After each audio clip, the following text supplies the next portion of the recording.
Vladimir Putin, Saddam Hussein, Mussolini. It is well known that he admires dictators, wants to be a dictator on day one, according to himself. I love this guy. He says, "You're not going to be a dictator, are you?" I said, No, other than day one. ዶናልድ ትራምፕ አምባገነኖችን ይወዳሉ። ከነሱም ጋር ደብዳቤዎችን ይጻጻፋሉ። በተቃዋሚዎቻቸው የሚቀርብባቸው ክስ ነው። እሳቸውም አይደብቁም። ይልቁንም ኪም ጆንግ ኡንን እንደሚያደንቋቸው ይናገራሉ። መሪ ማለትስ ፑቲን ነው የሚሉት ከራሳቸው ፕሬዝዳንት ኦባማ ጋር በማነጻጸር ነው። ማይክል ኦርባን የተሰኙትን መጤጠል ግልገል የአውሮፓ አምባገነን ነገር አዋቂ ነው ብለው ያሞካሿቸዋል። በእርግጥም በዶናልድ ትራምፕ ማብራሪያዎች ላይ ሁሉ በህዝቦቻቸው ላይ ባሳዩት ጭካኔ ትውልድ የሚዘክራቸው አምባገነኖች በክፉ አይነሱም። አገራቸው አሜሪካ በእውቅ በተሰራ ገመድ ሰቅላ የገደለችውን ሳዳም ሁሴንን ሲያወድሱ ሽብርተኞችን ሲዋጋ ነበር ይላሉ። ኢትዮጵያን ወሮ በኢትዮጵያ ላይ ጭፍጨፋ የፈጸመውን ቤንቶ ሞሶሊኒን ሲያሞግሱትም በግ ሆኖ 100 ዓመት ከመኖር አንበሳ ሆኖ አንድ ቀን ማደር ይበልጣል እያሉ ነው። ደግሞም አምባገነኖችን መውደድ ብቻ ሳይሆን አምባገነንነትም ፍላጎታቸው መሆኑን አይደብቁም። ለአንድ ቀን ፈላጭ ቆራጭ ሆኜ በቀጥል ደስ ይለኛል ይላሉ። አገሩ አሜሪካ ሆነባቸው እንጂ ፍላጎታቸው ይህ ነበር። ሆኖም አሜሪካውያን በካፒቶል ህንጻ ፊት ለፊት ባደረጓቸው ተከታታይ ሰልፎች ትራምፕ አያቶቻችን ታግለው ያስቀሩትን አምባገነንነት ከመቃብር እያስወጡት ነው፣ ይህንን ጸረ ሰው ያስተዳደር ስርዓት በአገራችን እንዲያቆጠቁጥ እያደረጉ ነው ሲሏቸው ከርመዋል። እንዳም ሆኖ እሳቸው እስካሁን ያሰሩት ተቃዋሚ የገደሉት ተቀናቃኝ የለም። እንደ CNN ያሉ ሚዲያዎችን ሲያብጠለጥሉ ቢስተዋሉም ቴሌቪዥንና ጋዜጣን ሲዘጉ አይገኙም። እናም ለአንድ ቀንም ቢሆን አምባገነን የመሆን ህልማቸውን እስካሁን አላሳኩም። ለአምባገነን መሪዎች ለፈላጭ ቆራጭ ፕሬዝዳንቶች ያላቸው አድናቆት ግን አሁንም አንድ ጋት አልቀነሰም። በተለይ ለፑቲን ያላቸው አመለካከት ዛሬም እንደ ድሮው ነው። የፑቲንን የመከራከሪያ ነጥቦች ይዘው ከአውሮፓ ጋር ሙግት ገጥመዋል። የክሬምሊን ሐሳቦች ከብራስልስና ፓሪስ ከለንደንና በርሊን መከራከሪያዎች በላይ ጎልተው ይሰሟቸዋል። ሚዲያዎች ሲያገኟቸው እንዴት ተቃዋሚዎቹን እስር ቤት ድረስ የሚገድለውን የተሰደዱትን አሳዶ የሚያጠፋውን በአገሩ የሚዲያ ሳንሱር የጣለውን ጎረቤት ሀገር የሚወረውን ፑቲንን ትወዳለህ የሚል ጥያቄ ይሰነዝሩባቸዋል። የትራምፕ ምላሽ የኛም ሀገር ከዚህ የግድያ ወንጀል ነፃ አይደለችም የሚል ነው። ፑቲን ሰው ይገድላል፣ እኛም እንገድላለን ነው ነገሩ። የፑቲን ቀንደኛ ጠላት ዜሌንስኪን ያልተመረጠ አምባገነን ሲሉ የጠሩበትን ቃል ሩሲያዎች አስደስቷቸዋል። በፑቲን እየተሾሙ ፕሬዝዳንትነትንና ጠቅላይ ሚኒስትርነትን ሲያፈራርቁ የነበሩት ዲሚትሪ ሜድቬዴቭ ለዚህ ምሳሌ ይሆናሉ። ይህ ዜሌንስኪን አምባገነን የሚለው የዶናልድ ትራምፕ ንግግር ከተሰማ በኋላ በትዊተር ገጻቸው ላይ እንዲህ አሉ። ከ3 ወራት በፊት ይህንን ቃል የሰማው ከአንድ አሜሪካ ፕሬዝዳንት ነው ብትሉኝ ኖሮ ከትብዬ ስቅባችሁ ነበር። ዶናልድ 200% ልክ ናቸው። ይህ በፑቲን ምህዋር የሚሽከረከሩት ሜድቬዴቭ ቃል ነው። በእርግጥም ትራምፕ ለፑቲን ያላቸው እይታ አዎንታዊ ነው። ጥያቄው ቁጥቡና አስብቶ አራጁ ፑቲን ትራምፕን የሚመለከቷቸው እንዴት ባለ መነጽር ነው የሚለው ነው። አባት ሀገር ለሚሏት ሩሲያ አጋር ናቸው ብለው ያስቧቸዋል ወይስ ለበቀል እንደሚያዘጋጁት ባላንጣ ጊዜና ሁኔታ እየጠበቁላቸው ነው? 100 ዓመት የተሻገረው የአሜሪካ የውጭ ጉዳይ ፖሊሲ የሚታወቀውና የኖረው ከሞስኮ ጋር ባለው ተጻራሪነት ነው። ትራምፕ ግን ያንን መቀጠል አልፈለጉም። የምዕራቡ ዓለም ሚዲያ ቲንክ ታንክና ተቃዋሚዎቻቸው ቭላዲሚር ፑቲንን በአምባገነንነት ሲያብጠለጥሉ በሚውሉበት ሀገር ትራምፕ የአድናቆት ቃላትን ለሞስኮ አለቃ ያጎርፋሉ። የዚህ ምክንያቱ ምንድነው የሚለው ጥያቄ መሰረታዊ ነው። እዚህ ውስጥ ልዩ የንግድ ፍላጎት አለ ወይስ ነባሩን የአሜሪካ ርዕዮተ ዓለም ሽሽት ነው? ወይስ እንደ አንዳንድ ኢትዮጵያውያን ለፑቲን ያለ የሩቅ አድናቆት ወይስ ሌላ? እዚህ ጋር ግን አንድ ወሳኝ አጋጣሚ አለ። ዶናልድ ትራምፕ የሚባሉን ሰው ዓለም ሳያውቃቸው በፊት የሀያሉ አሜሪካ ፕሬዝዳንትም ሆነው ከመሰየማቸው አስቀድሞ የአገር መሪ የመሆን ፍላጎት ያላቸው መሆናቸውም ሳይታወቅ ዓመታትን ቀደም ብሎ ወደ ሞስኮ ተጉዘው ነበር። በ2013 በዚያች ምስራቅ አውሮፓዊት ሀገር በተካሄደ የቁንጅና ውድድር ላይ የተገኙበትንና በዳኝነት ጭምር የተሳተፉበትን የሞስኮውን ድግስ ያህል ግን ትራምፕ በአድናቆት የሚያወሩት ሌላ የሩሲያ ትዝታ ያላቸው አይመስልም። በዚያ አንድ ሩሲያዊ ባለጠጋ የትራምፕ ወዳጅ ሆነው አሉ። የሞስኮ ሰዎች የኛው ትራምፕ በሚል ቅጽል ስማቸው ያውቋቸዋል። የመዝገብ ስማቸው አራስ አግላሮቭ ነው። እኒህ ሰው ያሁኑ የሩሲያና ያሁኑ የአሜሪካ ፕሬዝዳንቶች ሽርክ ናቸው። ያኔ ዶናልድ ትራምፕ ወደዚያች ምስራቅ አውሮፓዊት ሀገር የተጓዙት ስፖንሰር ባደረጉት የቁንጅና ውድድር ላይ ዳኛም ታዛቢም ሆነው ነበር። And of course, the big man on campus, Donald Trump. ይህንን የቆነጃጅት ውድድርና በዚያ ዕለት ከሩሲያ ባለስልጣናት ጋር የነበራቸውን ቆይታ ከመመልከታችን በፊት ጥቂት ጥያቄዎችን ስለ ፑቲን ለመሆኑ ከቀዝቃዛው ጦርነት ወዲህ በክሬምሊን ቤተመንግስት አዲስ ኃያልነትን ይዘው የተከሰቱት ባለጥቁር ቀበቶ ሰው ከምዕራባውያን ጋር በተለይም ከአሜሪካ ጋር ጀምረውት የነበረው ወዳጅነት እንዴት ተኮላሸ? እኒያ ኔቶን ስለመቀላቀል ከጆርጅ ቡሽ ጋር ሲመክሩ የነበሩት ፑቲን እኒያ በ911 ጥቃት ወቅት ሐዘናቸውን ለመግለጽ ማልደው የተነሱት የሩሲያው ሰው ከአሜሪካ ጋር ግጭት ውስጥ የገቡት የትኛው መታጠፊያ ላይ ነው? ደግሞስ አሜሪካኖችን ደግሞ ማመን ይቻላቸዋልን? አሜሪካ ማለት አሻንጉሊት ብለው የዘለፏቸው የነ ሂላሪ ክሊንተን አገር ነች። አሜሪካ ማለት ፑቲን አሰልቺ ሕፃን ነው ብለው ያቃለሏቸው የነ ባራክ ኦባማ አገር ነች። ዋይት ሃውስ ማለት ፑቲን ጠመንጃ አንጋች እብድ ነው ብለው የሚጠሯቸውን እነ ጆ ባይደንን ያስተናገደ ቤተ መንግስት ነው።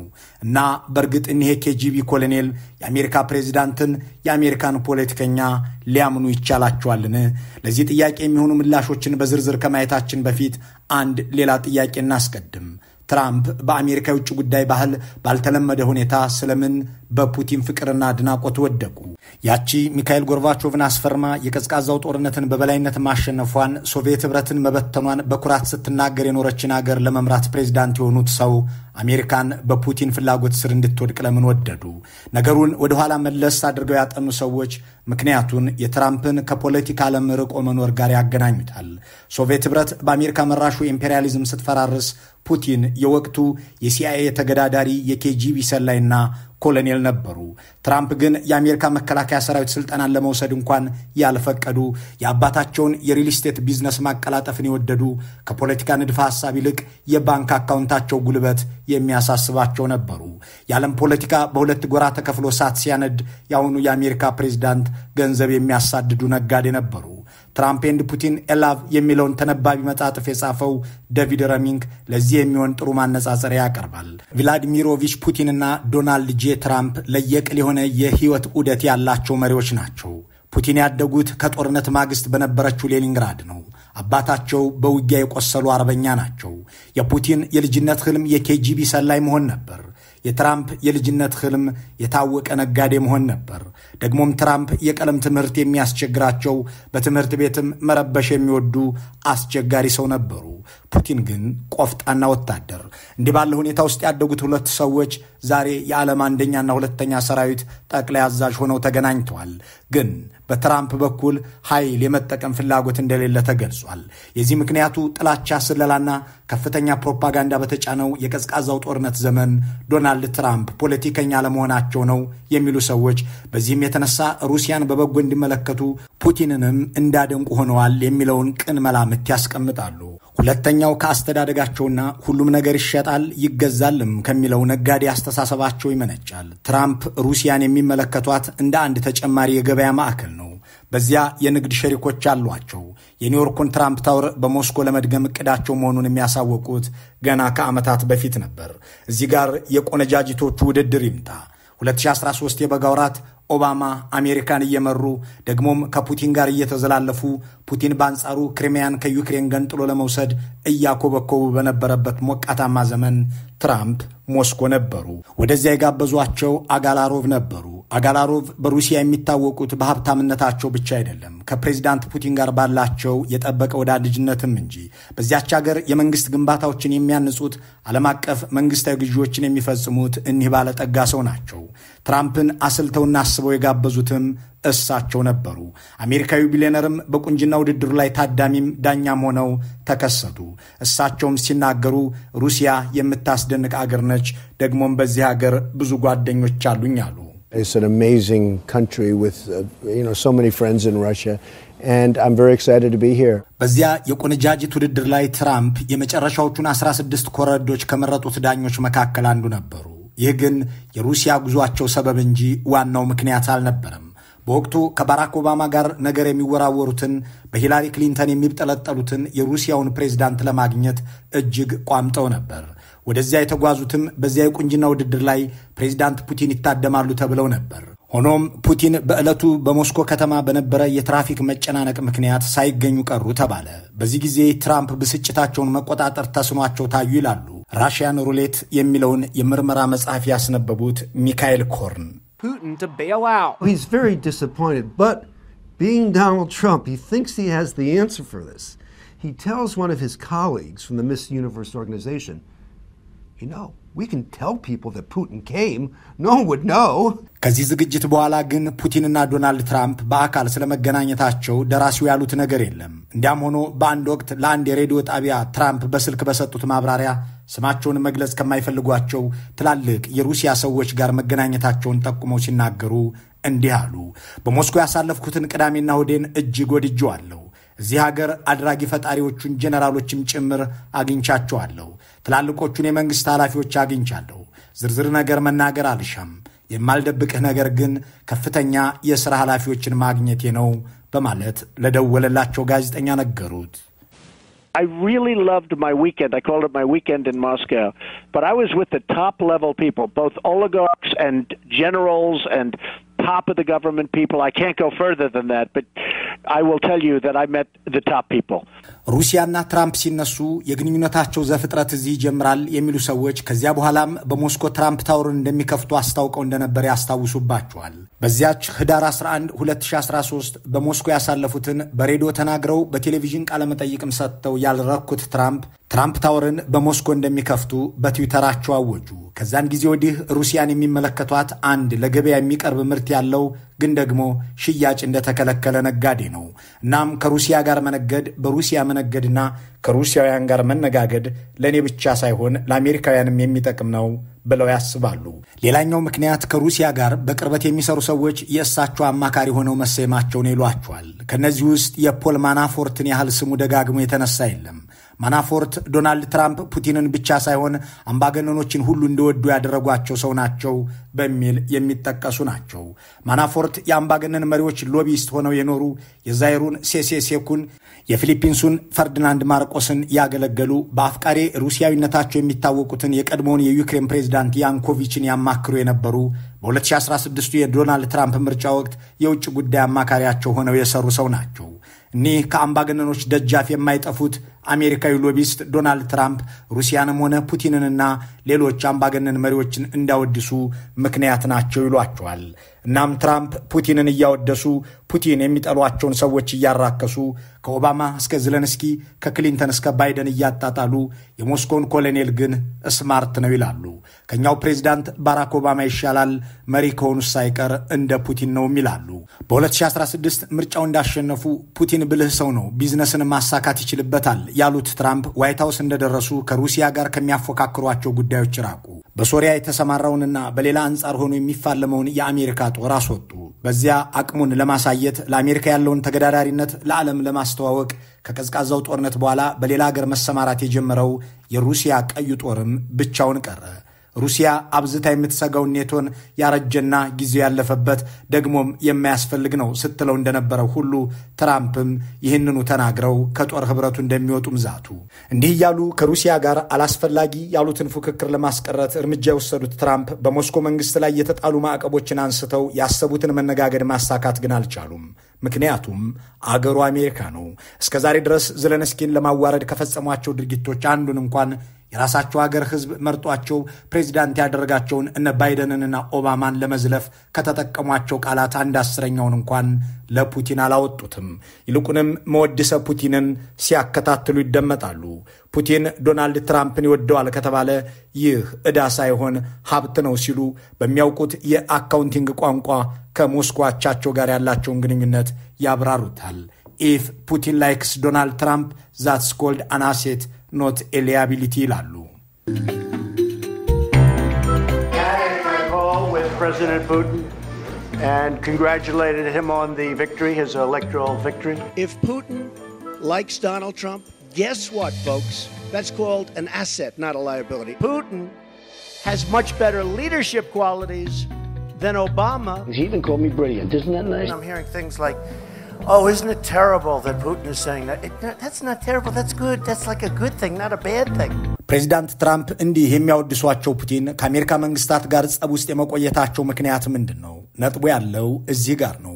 የህብረቱ አባላት ትተዋት ከወጡ በኋላ ተዳክማና ተሸንፋ የነበረችውን ሩሲያን በዓለም ፊት በድጋሚ ለመከሰት የመጡት ፑቲን ከምዕራባውያን ጋር ፉክክር ሳይሆን ትብብርን ማስቀደም እንደሚገባም ነው ተንቀሳቅሰው ነበር። ቡድን 8 ውስጥ ገብተው ከነ አሜሪካ ጋር ከነ እንግሊዝና ፈረንሳይ ጋርም ስለመተባበር ሲመክሩ ነበር። የቀድሞዋን የሶቪየት ህብረት ለመገዳደር ተብሎ የተቋቋመው ኔቶም ቢሆን ለሩሲያ ስጋት ከመሆን ይልቅ አጋር እንዲሆን ከቀድሞው ፕሬዝዳንት ጆርጅ ቡሽ ጋር መክረው ነበር። በፈረንጆቹ ሚሊኒየም ወቅት ፑቲን ለቡሽ ሀገራቸው ባህሏም ክልሏም አውሮፓ መሆኑን ገልጸው ከዚህ መነጠልም እንደማትችል አብራርተው ኔቶን የኛ ጠላት አድርጎ መመልከት ለኔ ከባድ ነው፣ ከዚያ ይልቅ እኛም ተቀላቅለንበት አቅሙ እንዲጎለብት እናድርገው የሚል ጥያቄ አቅርበውላቸው ነበር። በ911 የሽብር ጥቃት ወቅትም ሩሲያ ለአሜሪካ አጋር እንደምትሆንና በየትኛውም ሁኔታ ውስጥ እገዛችንን ከፈለጋችሁት አብረን እንቆማለን ብለው ለቡሽ ደውለው ነበር። ሆኖም ነገር እየተበላሸ የመጣው በተለይ በ2004-7 የምስራቅ አውሮፓ ሀገራት ኔቶን ሲቀላቀሉ ነበር የሚለው ዘኒውዮርከሩ ዴቪድ ከዚያን ጊዜ በኋላ ፑቲን ለምዕራቡ ክፍል ያላቸው ጥላቻ ገረሸ ይላል። በእርግጥ የቀዝቃዛው ጦርነት ሊጠናቀቅ አሜሪካና ሩሲያ በፈረሙት ውል ኔቶ የሞስኮ ስጋት እንዳይሆንና ተጨማሪ መስፋፋት እንዳያደርግ ተስማምተው ነበር። ይህንን የሚያስታውሱ ጸሐፊዎች ፑቲን ተከድተውና ተገደው ጸረ ምዕራባውያን እንቅስቃሴ ውስጥ ገብተዋል ይላሉ። በተለይም አሜሪካ ኢራቅ ገብታ ሳዳም ሁሴንን ስትሰቅል፣ ኔቶ ሊቢያ ሄዶ ጋዳፊን ሲገድል ነግበኔ ብለው የተነሱት ፑቲን የጦር ኃይላቸውን ማጠናከር፣ ጎረቤቶቻቸው ኔቶን እንዳይቀላቀሉ መጠበቅ ስራዬ ብለው የያዙት። እናም አቅማቸውን ለመፈተሽ በ2014 ክሪሚያን ከዩክሬን ገንጥለው ወሰዱ። በዚህም ከምዕራቡ ጋር ለመተባበር ተቀላቅለውበት ከነበረው የቡድን 8 አባልነት ተባረሩ። እንደገና በ2015 አሜሪካ ወደ ሶሪያ ጦር ስታስገባ እሳቸውም ወደ አሊፖ ቀዩን ጦር አሰማሩ። በ2022 ዩክሬንን ወረሩ። እንዲህ ያለ ዑደት ያለው የአሜሪካና የፑቲን ግንኙነት በትራምፕ ዘመናት የመሻሻሉ ነገር ከፍ ያለ ነው። ዋይት ሃውስ የፑቲንን ስም በበጎ የሚያነሳ ሰው በድጋሚ ገብቶበታል። ፑቲንም ትራምፕን ማወደሻ ቅጽሎችን አላጡም። ትራምፕ ጎበዝ መሪ ብቻ አይደለም የተግባር ሰውም ነው ብለዋቸዋል። ጥያቄው የሁለቱ ሰዎች ግንኙነት ይዘልቃሉ የሚለው ነው። ለዚህ ጥያቄ ጥሩ ምላሹን በቮክስ ላይ ያሰፈረው የሩሲያው ጋዜጠኛ አንድሬ ሶልዳቶቭ እንዲህ ይላል። እነዚህ ሁለት ሰዎች የሚዘልቅ ወዳጅነት አልመሰረቱም። እውነቱን ልንገር፣ የጀመሩት መወዳደስ ለአውሮፓ ሰላም ማምጣት አይችልም። ምናልባት በየግላቸው የየራሳቸውን ጊዜያዊ ተግባራት ሊፈጽሙ ይችላሉ፣ ግን የሚሳኩ አይሆኑም። ምክንያቱም የሩሲያና የምዕራባውያን ችግር ዘመናትን የተሻገረና ስር የሰደደ እንጂ በአንድ ፕሬዝዳንት የሚፈታ አይደለም በማለት ይናገራል። የሆነው ሆኖ አሁን ሁለቱ ኃይሎች ያላቸውን ይዘው ቀርበዋል። የሩሲያው ፕሬዝዳንት ቀበቷቸውን፣ የአሜሪካዎቻቸው ዶላራቸውን። የፑቲን ቀበቶ በጁዶ ስፖርት የታጠቁት ብቻ አይደለም። በዶንባስና በዶኔስክ በአብካዚያና ሉሃንስክ ያሰማሩት ቀዩ ጦርም ትጥቃቸው ነው። አቅማቸውን ማሳያቸው፣ የመደራደሪያቸው ጉልበት። የትራምፕ ትጥቅ ዶላር ነው። ቃሉንም ሲጠሩት በቢዝነስ ቋንቋ ነው፣ ዲል ይላሉ። ቀበቶና ዶላር እንዲህ ያለ አሰላለፍ ይዘዋል። ምዕራባውያን አምባገነን የሚሏቸውን ፑቲንን፣ ደግሞም አምባገነን አፍቃሪ ናቸው የሚሏቸውን ትራምፕን ማዕከል ያደረገው ሳምንታዊ የአምባገነኖች መዘክራችን በዚሁ ተጠናቋል። መልካሙን ሁሉ በመመኘት እንሰናበታለን።